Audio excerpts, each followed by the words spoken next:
Good afternoon, I'm Raylene Ramsey. This is your afternoon news fix for Thursday, the 7th of May.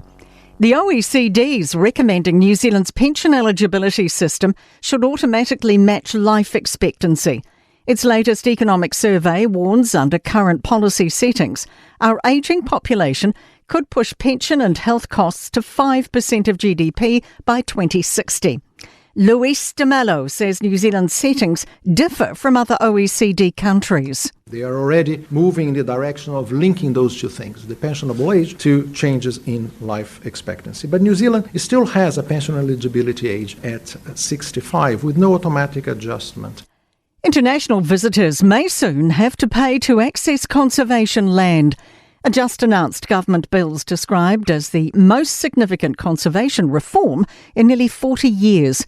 Senior political reporter Azaria Howell has more. The bill lays the groundwork for reinvesting revenue from charging international tourists, estimated at about $60 million a year, back into conservation land. It also speeds up the Department of Conservation signing off leases and permits. Conservation Minister Tama Potaka says outdated rules and slow processes have created unnecessary cost and delay.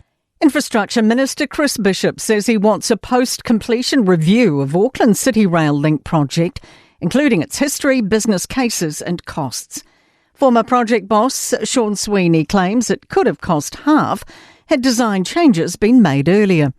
Estimates soared to $5.5 billion from an initial $3.4 billion, put down to inflation, scope changes and the COVID pandemic.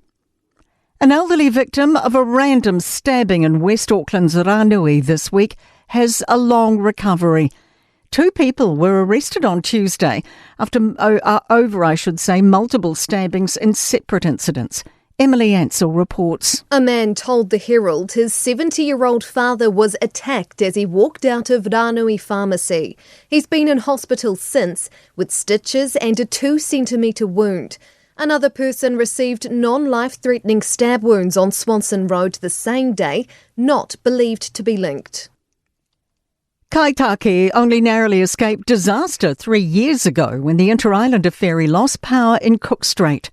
The Transport Accident Investigation Commission's concluded an aged-out rubber joint burst, leaving the ship powerless in a dangerous waterway.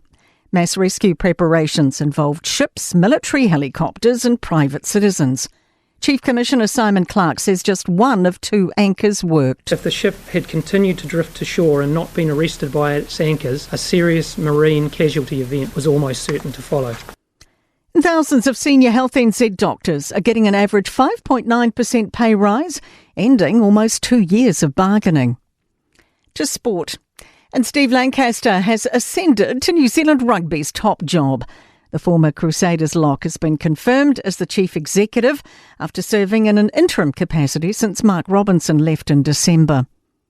Plenty of praise for fast bowlers Carl Jamieson and Willow Rourke's work ethic as they make their return to the Black Caps test squad for their looming trip to Ireland and England. And rising young Gold Coast shooter Preston Legassick is the latest addition to the New Zealand Breakers roster for next season in basketball's NBL.